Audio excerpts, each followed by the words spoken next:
Well,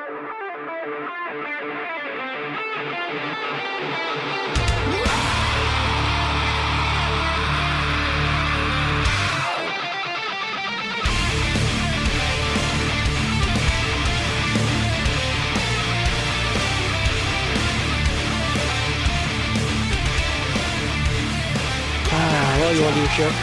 Yeah, let's do a show. Here we go. Today is Sunday, March 27th, 2016, and this is episode 154 of the Defensive Security Podcast. My name is Jerry Bell, and joining me tonight, as always, is Mr. Andrew Callett. Hey, Jerry. How are you, sir? I'm super peachy keen. How are you? I am good. Regular listeners may realize that we skipped a week, and we actually didn't. This is actually our second attempt at 154. The first version of 154, I'm not allowed to say what happened to the first version of 154, but it involves a judge and the feds, and that's all I can say. So this will be You've already said too much.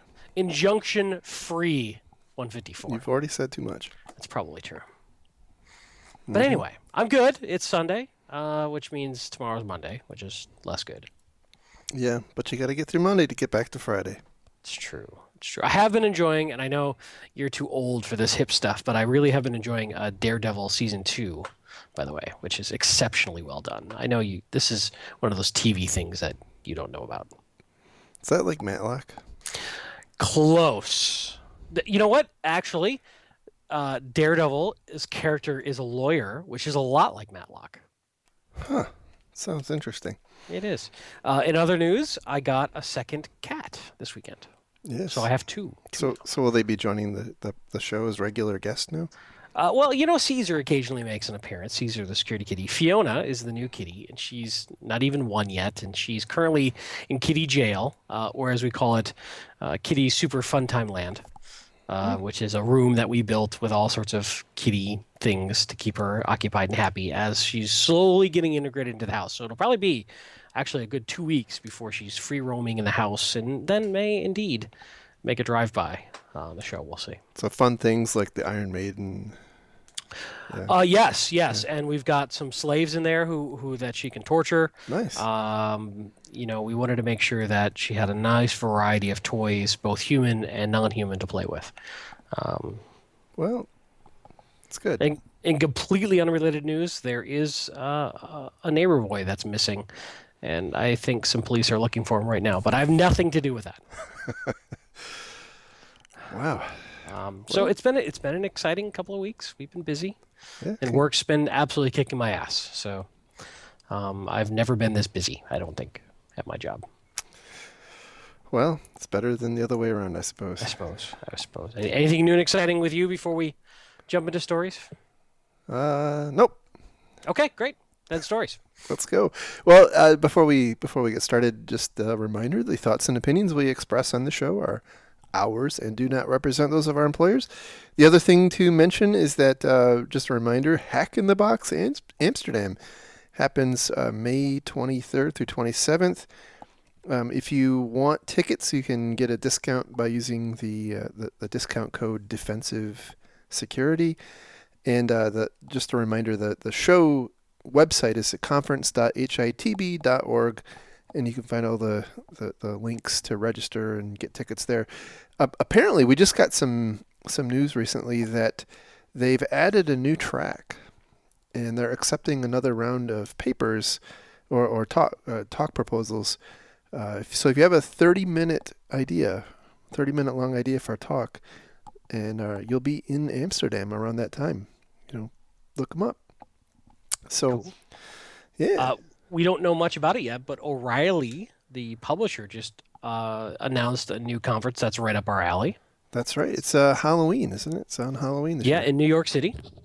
New York City! And it's all about defensive security. And in fact, they're even using defensive sec as a hashtag, which hopefully will get some just unintended bleed over onto us because we're good at riding coattails. Totally. That's right. So we don't know much about it yet. We were supposed to actually sync up with somebody from O'Reilly to talk about it, to see if we might go, we might talk. I don't know. It seems something that we would be keen on, but we got busy and we suck. Yep. All right. So speaking of getting busy, let's get on to some stories. Oh my! I Yep. just wow. Yep. Speaking of getting busy, by the way, your mom said hi. Whoa. I'm Yep. sure she did. Anyway, Mm, uh, shots fired.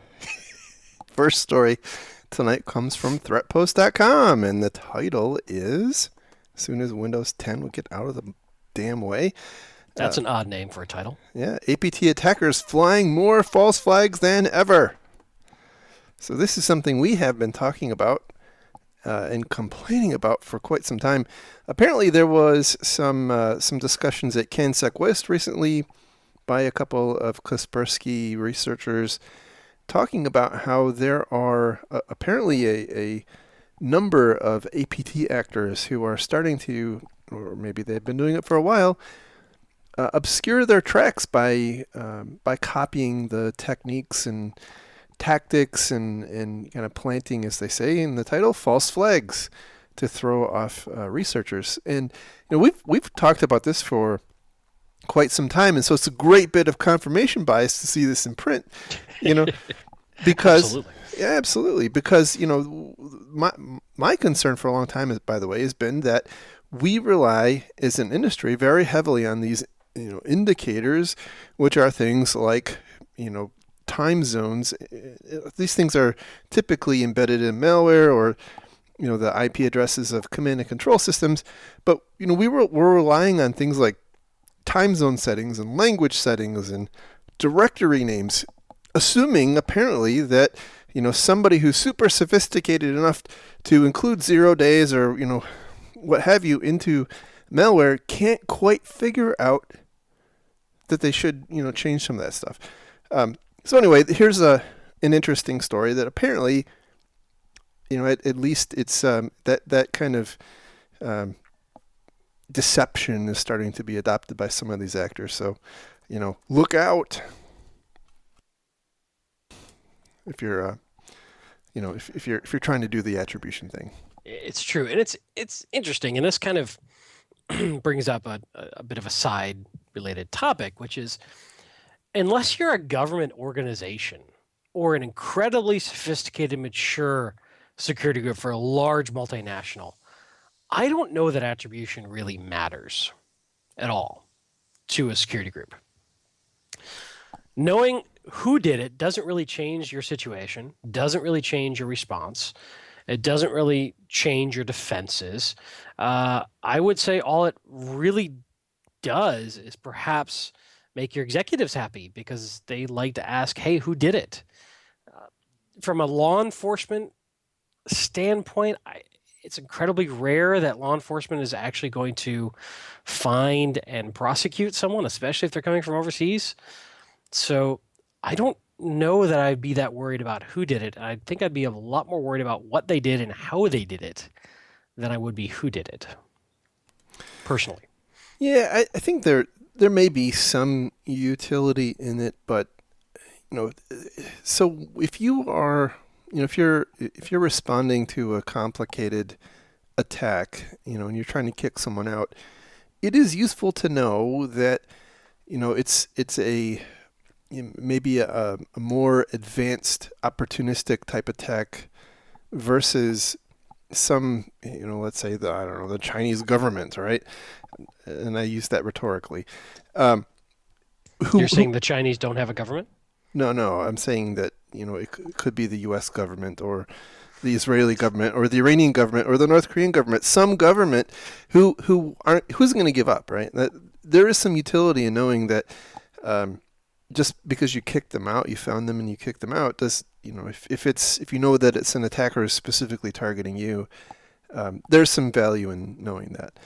But beyond that, it's very difficult. I mean, especially if you're here in the U.S. and you find out that, oh my gosh, we've got Iranian hackers on our servers. What are you going to do with that? Right. I don't. Here's the other thing this article brings up, that once a common attribution indicator, kind of like a compromise indicator, is known, it's trivial for another group to spoof it. And why wouldn't they? Yep. It's good OPSEC. So fundamentally, I think this whole attribution thing is really being driven, I think, by a demand from the market at a senior level. In other words, I think executives want to know who did it. And that's driving a lot of marketing efforts by these threat intel and security companies that are trying to satisfy that ask. But I'm not sure we're good at this yet. I don't think we really have this figured out yet. And I frankly think that we are kind of making it up as an industry right now, and that, or at least we're somewhat deluding ourselves that we're good at attribution, because I don't think we are. Uh, Yeah. and, What? and, you know, some people say, well, if it comes from the government, they certainly, they've got all this private insight and they've got intelligence agencies and all this stuff. And,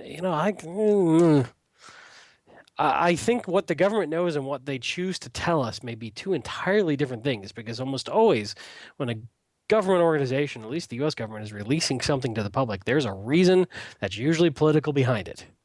So I don't know that I trust anything at face value that the government says. Yeah. I mean, there's really no utility in them publicizing those details, Well, right? well, there is utility. It's their utility. It's putting pressure on a foreign government. It's, Right. influencing some negotiation that we don't know anything about, or some trade deal that's coming up. Or there's 1,000 different moving components that they take into account when they're talking about attribution. So it's rarely a pure discussion around, oh, well, we think Canada did this. Well, I guess my point is I'm not sure there's utility relative to the attack at hand in discussing who did it. I think, like you said, there's a lot of utility from from the perspective of international relations. But in terms of stopping the attack or finding the bad guy or girl who did this, yeah, I don't think it's not terribly productive for the government to release those details. But Right. hey, I guess there's one other. As I think about it, there's one other probable bit of utility in knowing who's behind the attack, and that is, what were they after? Okay. Well, that's more of a what or a how, but sure. Right, but But yeah, the who could indicate motive. right, and so if you find an actor on your network, there's knowing that it's a concerted attack or a targeted attack versus an opportunistic attack is useful, and then B, what were they after? Well, if you find an actor, they're probably just looking for a role because they're Yeah, starving. true. And Well, they they're in need Hollywood work. anyway, so That's right. It's tough work for actors. I mean, they either got to be busboys or bartenders or hackers, right? Until they can get their first big. No, that's not what you meant. no, that's Oh, not what it meant. Not at all. I'll just cut this part from the show. I'm sure you wouldn't possibly leave this in to make me look silly. Nope. Nope. So moving on to our next story, which comes from CSO Online, and the title is Verizon's breach experts missed one right under their noses. Oh, Oh boy. my goodness. So Verizon Enterprise was totally hacked. All of their customer data was, oh no, not all their customer data. Well, actually, we don't really know what customer data was hacked, but apparently it was 1.5 million of something. I have heard through rumor mills that it was very light in details. It was customer names, email addresses, phone numbers, maybe mailing addresses, and that's about it, is what I've heard. But take that with a huge grain of salt. None of that's been official, but that is sort of some stuff I saw floating around on the Twitters. The thing that struck me is 1.5 million records, right? I know Verizon's a very successful Verizon Enterprise, I should say. This is different than Verizon, the phone company, and Verizon, the ISP. Verizon Enterprise, the people who do the DBIR, and they have other Which we love. which We're we big fans love. of the DBIR. Absolutely, Big shout out. absolutely. I cannot imagine that there are 1.5 million Verizon Enterprise customers. So I'm left wondering, Well, what on earth okay, was let's think about stolen? this for a second, though. If this was some sort of customer relations database, any prospect would also be in that system. Possibly. And typically, if this is what I think it is, and I'm just making some assumptions here, when you've got potential businesses or potential customers, you typically put them in the system and assign them to a certain sales rep so that other reps don't compete for the same business. So anytime that there's ever been a possibility of doing interaction with a customer, potential customer, pre-sales, unsolicited reach out, whatever it is, they could have ended up in a customer relation database. Now, do we know that that's what was stolen? No, but I agree with you. They probably don't have 1.5 million active or previously active paying customers. My guess is if it's 1.5 million customer records, then this is probably potential customers as well. Yeah, I was wondering if things like people who registered to download the DBIR were in that list. Oh, that's a good point. Absolutely. Which would be very ironic. So I do have a bit of a rant. I know this may come as a surprise. That most of these stories, I know, it's shocking. It's, I'm trying to turn over a new leaf. All right, go ahead. Most of these stories keep implying this. Whoa, isn't Verizon stupid? They're the guys helping everybody else and they got hacked. This may take a little bit of explanation because this is one that's hard to explain in very, very, very succinct terms. But I will try. The folks who are out doing investigation, remediation, and recovery work for Verizon customers are not the same guys working on Verizon's enterprise IT gear. Mm-hmm. Right? They're busy. They're out making money. Now, here's where it gets interesting. And here's where I bet people will vastly disagree with me. I am almost positive that any organization that employs hardcore security guys for customer engagements will at some point have this bright idea of why don't we use these guys on our own network? Or, hey, we're a managed service provider. We run firewalls and IDSs and WAFs and whatnot for customers. Why doesn't our managed services group also run it for our own company? Because they've got the core competency and they've got the capabilities. I say no. I say that's not a good idea. And I think your internal IT folks should be separate and distinct from your customer engagement and your revenue generating organization for lots of different reasons. Yeah. Yep. I mean, we've both been there. Yeah, absolutely. We've seen the other end of that spear.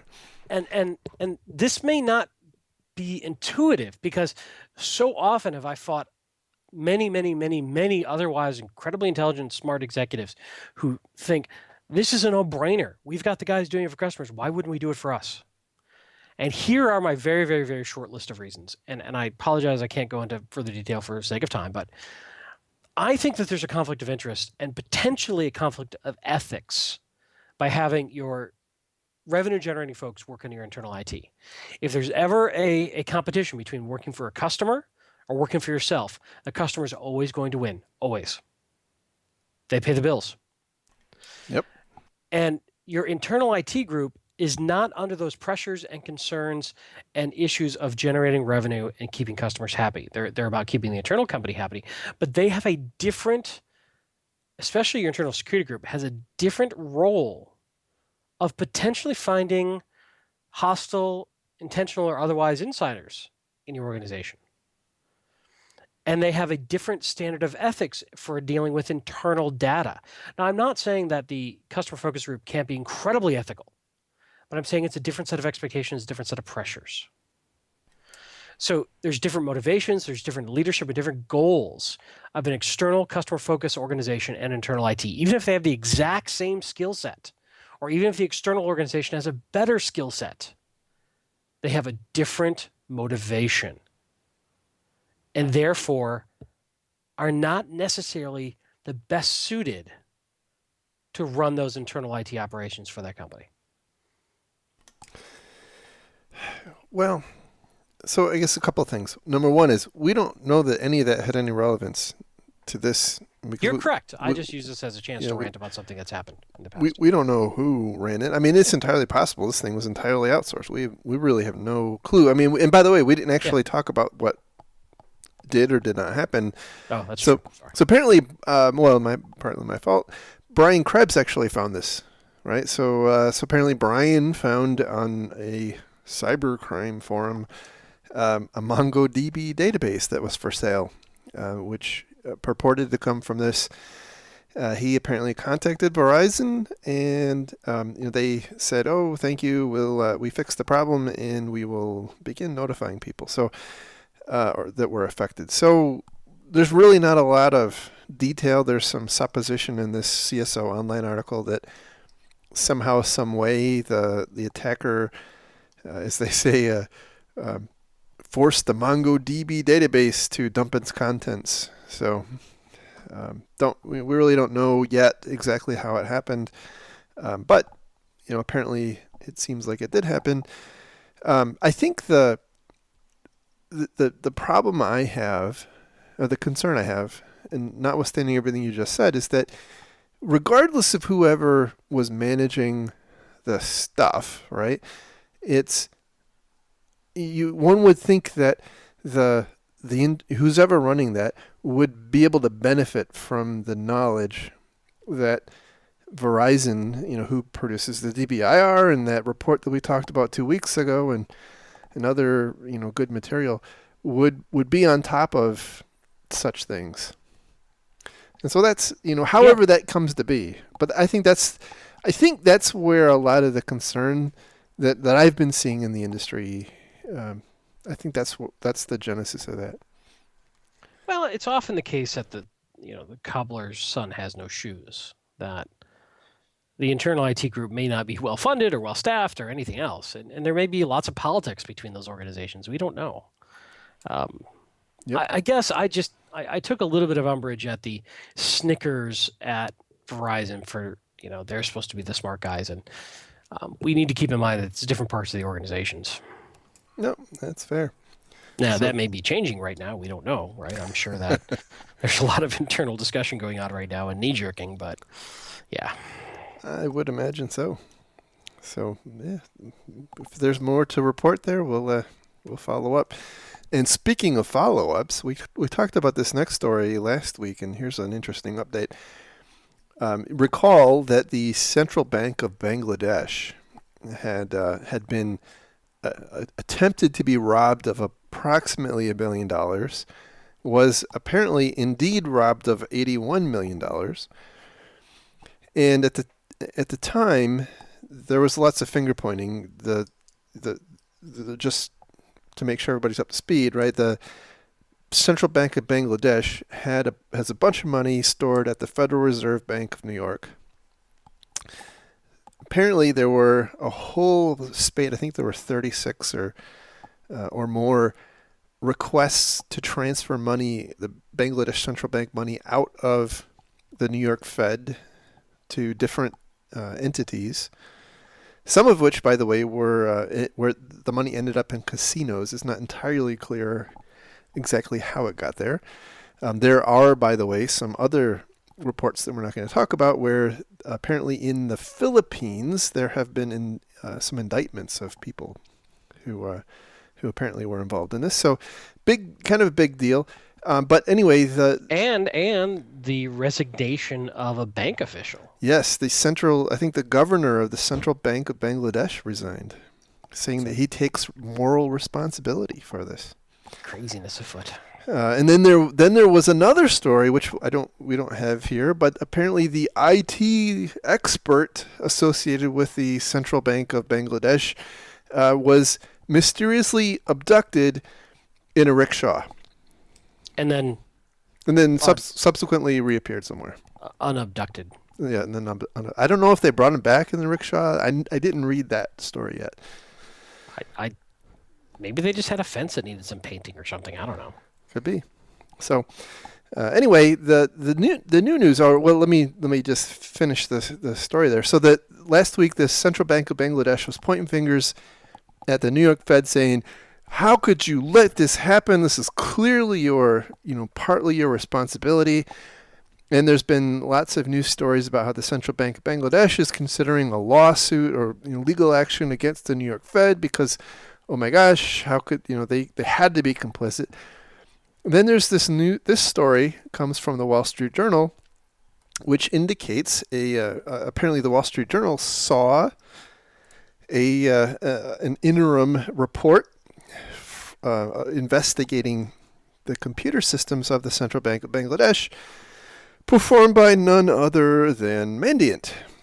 So, it's not clear to me, and it's not described in the article how the Wall Street Journal came in possession of that report. But be that as it may, the report apparently indicates that the central bank's computers, as many as 32 of their computers, had been compromised for several weeks, and there's apparently indications that some attackers had been monitoring actions using keyloggers and remote access trojans and that sort of thing. So, another interesting data point in that these really big, bad, nasty breaches tend to span a long time period.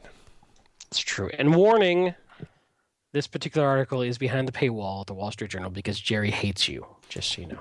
That's true. Although if you go to Google, news.google.com, and you search for Bangladesh Central Bank hack, the first result is this Wall Street Journal. If you click through there, you can get to it without the paywall. I believe there's some other tricks you can use.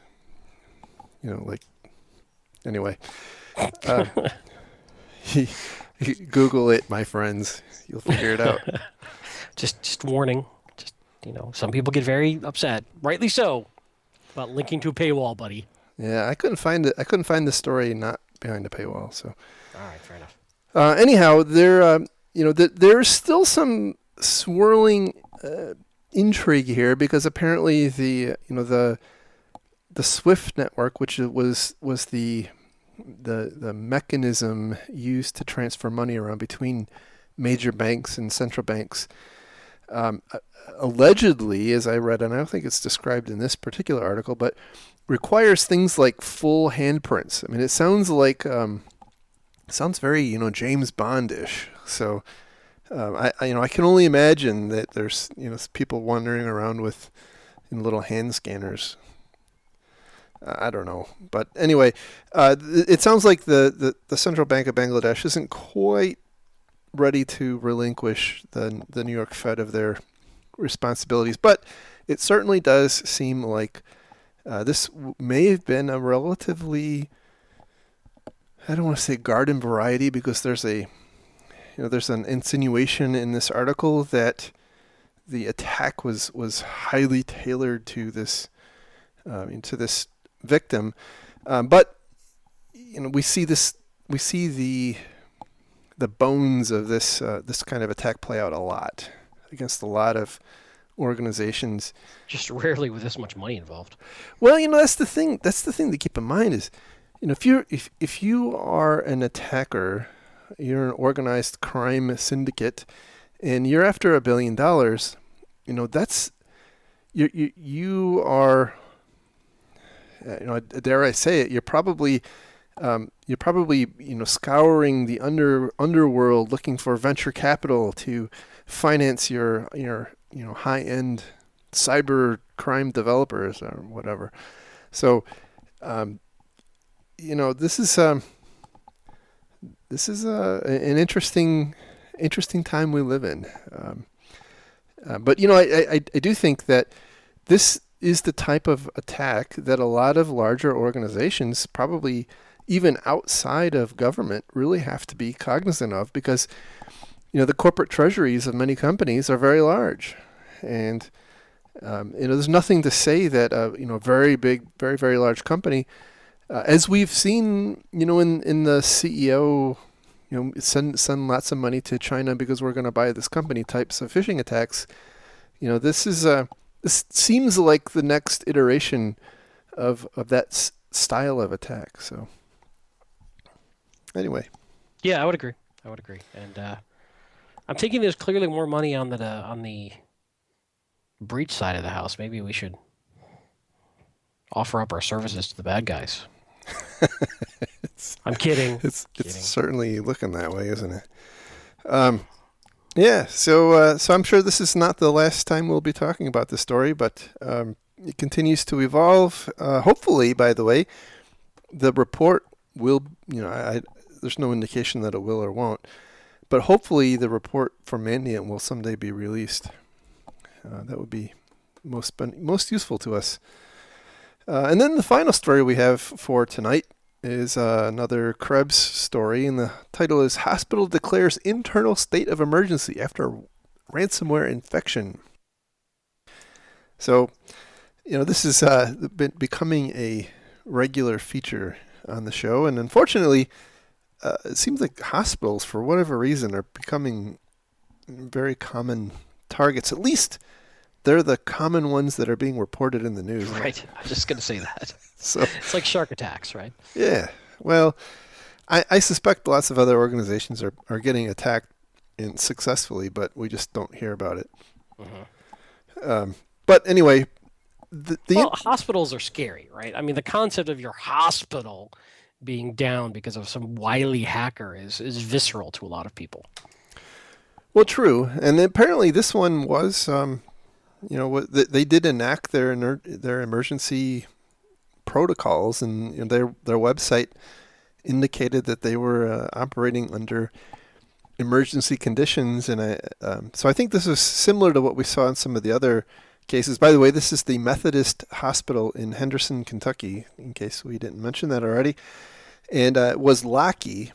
What was interesting about this one as compared to some of the others is that apparently the hospital recognized relatively early that the infection was in process, and they shut off all of their computers, basically, and contained it to, I think they said, just a small handful of systems, and with a total ransom of $1,600, and it says they haven't, as of at least the time this was written, they haven't decided whether they're going to pay the ransom or not. But apparently they have, sounds like they had some kind of a protocol in response to this this particular type of scenario, and it worked.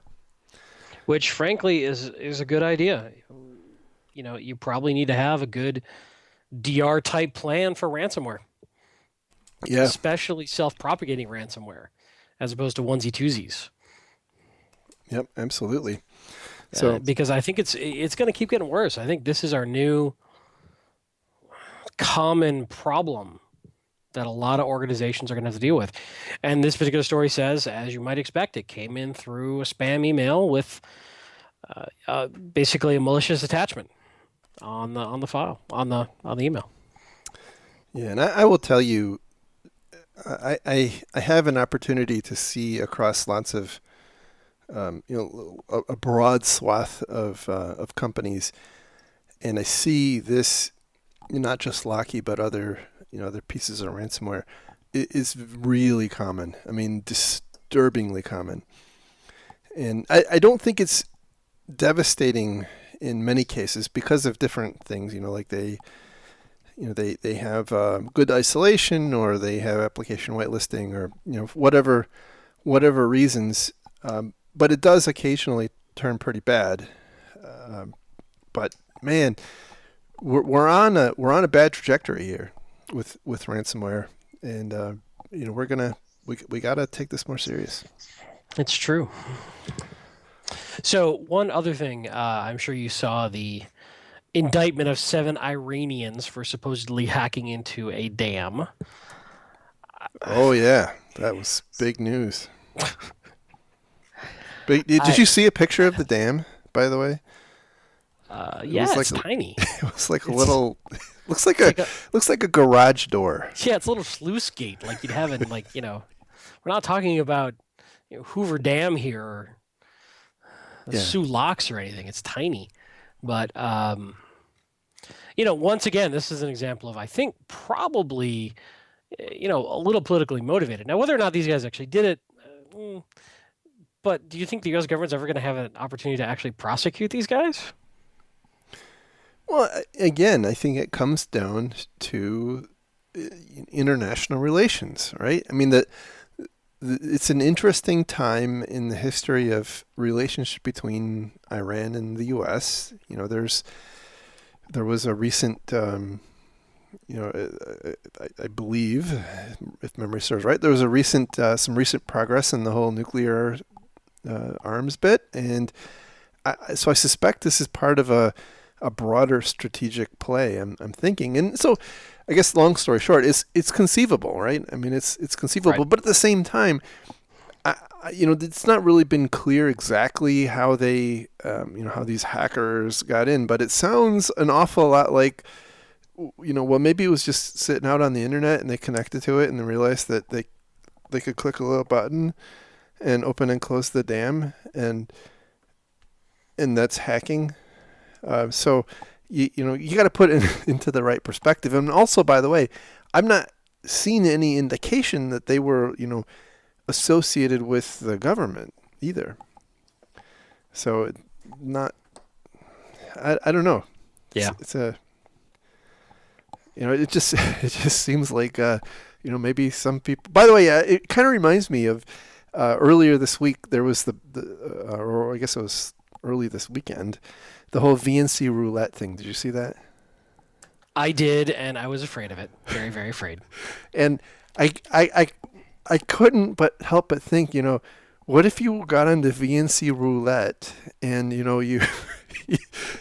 up comes the control system for a dam, and now you can click the open and close button, and now you too are a nation state hacker. So is that kind of like, when you're kind of screwing with your garage door and it open, close, open, close, close, open, like, and it's just, like goes halfway and then you close it and it starts getting mad at you because you won't let it go with the. Basically, yeah. Is that what happened? I think so. I can only assume. Yeah. So I don't know. That joke was terrible. I'm bad for saying that joke, and I feel bad. You should feel bad. I do. I really do. Yes, VNC roulette. I'm frightened by that. I am forever scarred by chat roulette and a few other, especially the various video chatting roulette systems. That just. You weren't the one scarring people. You were scarred by it. Correct. I was. Okay. Yeah, I've seen things that I can never unsee. Understand. War changes a man. I get it. Well, so on the happy note, that is the show for this week. And thank you again to everyone for listening. There's a whole bunch of you now, so thanks to everyone. Special thank you to everybody who's donated to our Patreon campaign. If you like the show, give us some love on iTunes. We really love some of the feedback we've been getting. It's really very cool. We've gotten some great comments in email lately.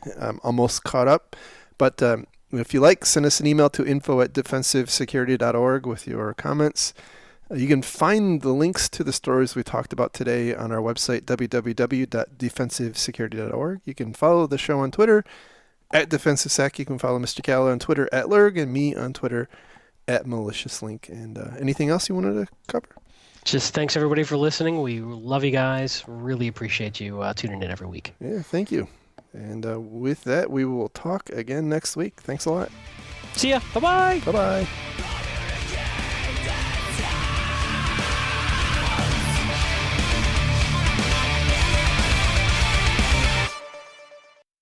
Like, no, I disagree. I think now you're just a fucktard. Bye-bye. Bye-bye now. Bye-bye. Bye-bye. Bye-bye. Bye-bye. Bye-bye. Bye-bye. Bye-bye. Bye-bye.